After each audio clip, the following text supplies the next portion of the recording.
Jadi pada hari ini Suaram bersama-sama dengan ahli keluarga membawa satu kes tentang penjara seumur hidup kepada Suhakam. So sedikit latar belakang terhadap kes ni, beliau OKT bernama Afendi adalah seorang anak muda berumur 20 tahun pada 2001 ditahan oleh dua orang polis.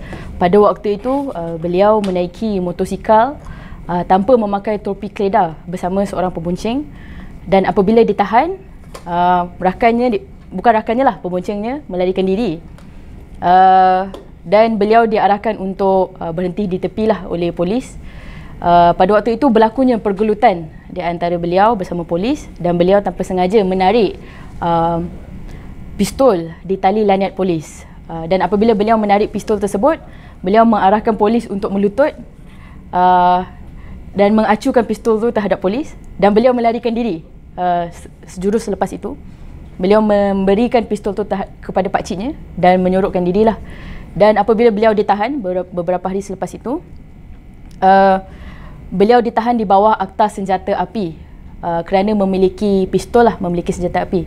Walau bagaimanapun, ingin ditekankan bahawa pistol tersebut bukanlah milik beliau, itu adalah milik polis sendiri, dan beliau terus memberikan pistol itu terhadap pakciknya pun sebab beliau tak tahu nak buat apa. Jadi pada hari ini 4 perkara kenapa Suaram rasa sangat penting untuk kita tekankan dan kita meminta Suhakam untuk membantu. Pertama sekali adalah membantu proses pengampunan agung. Sebab kes ni pun dah terlalu lama, daripada 2001 sehingga kini dah 22 tahun. Afendi apabila dia dijatuhkan hukuman Akta Senjata Api, beliau juga dikenakan tidak kurang 6 sebatan dan penjara seumur hidup. Jadi sehingga kini dah 22 tahun, dan kita pun telah membantu untuk menghantar pengampunan agung, tapi sehingga kini tak ada feedback sebab seperti yang kita tahu, proses pengampunan agung di Malaysia ini tidak transparent. Kita tak tahu bila mereka sidang apakah prosedur dia dan sebagainya, kita tidak tahu. Jadi saya mengharapkan Suhakam untuk membantulah untuk melihat kes ni, apakah proses dia, dekat mana proses dia, dan apa perlu yang kita buatlah untuk membebaskannya. Yang kedua adalah mungkin meminta AGC untuk membantu dan melihat kes ini. Untuk makluman semua orang, keluarga Afendi bukanlah keluarga yang senang, dan pada waktu kes ini berlaku 2001, 22 tahun yang lepas, ahli keluarga tidak ada duit yang banyak untuk fight dekat court, nak pergi mahkamah tinggi, mahkamah rayuan dan sebagainya. Memang tak ada duit, tak boleh nak fight, jadi kes ni ditutup, bersalah dan tutup begitu sahajalah sehingga kini. Ketiga adalah ingin ditekankan beliau tidak mempunyai pistol, dan pistol itu diberikan kepada polisnya, kepada pakciknya, dan ini memang saya fikir meletakkan dan menahan beliau di bawah memiliki senjata api adalah sangat tak kena. Dan keempat, Afendi adalah seorang yang sangat tinggi, dia adalah 6 kaki lebih tinggi, dan kemungkinan besar polis pada waktu itu melihatnya sebagai seorang yang sangat matang.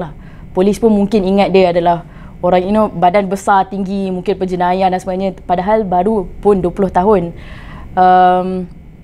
Dan kemungkinan kerana umurnya dan kurang matang dan sebagainya, beliau sebenarnya panik apabila ditahan pada waktu itu, tidak memakai topi keledar. Mungkin beliau tahu dia salah tidak memakai topi keledar, tapi untuk ditahan pada waktu itu mungkin beliau terkejut. Ada satu reaksi bagi saya.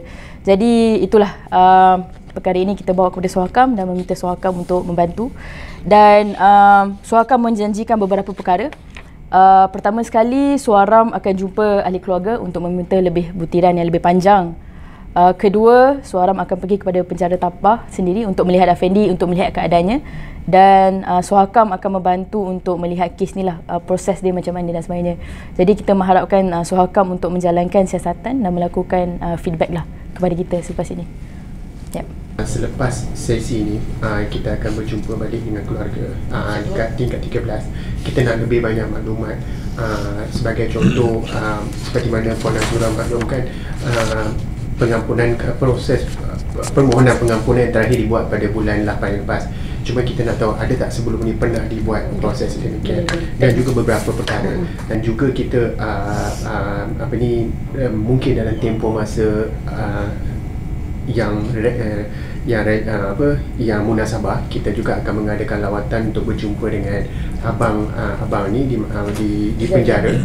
penjara Tapah, untuk melihat situasi dia, dari aspek kesihatan dia, kesihatan mental dia, kesihatan tubuh badan dia, dan juga perkara lain, termasuk mendapatkan maklumat mengenai dengan proses pengampunan yang telah dibuat oleh Jabatan Penjara, terutama penjara Tapah, membabitkan Abang Wan. Okay, kita akan buat tindakan-tindakan ini.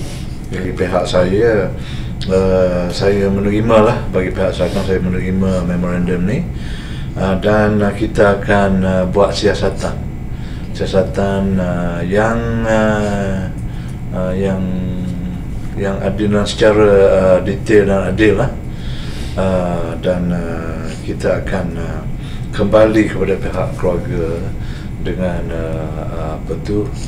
kita punya dengan dia punya inilah, apa-apa yang kita dapat tahu daripada siasatan tu, kita akan datang balik untuk memberitahu pihak keluarga, insya-Allah.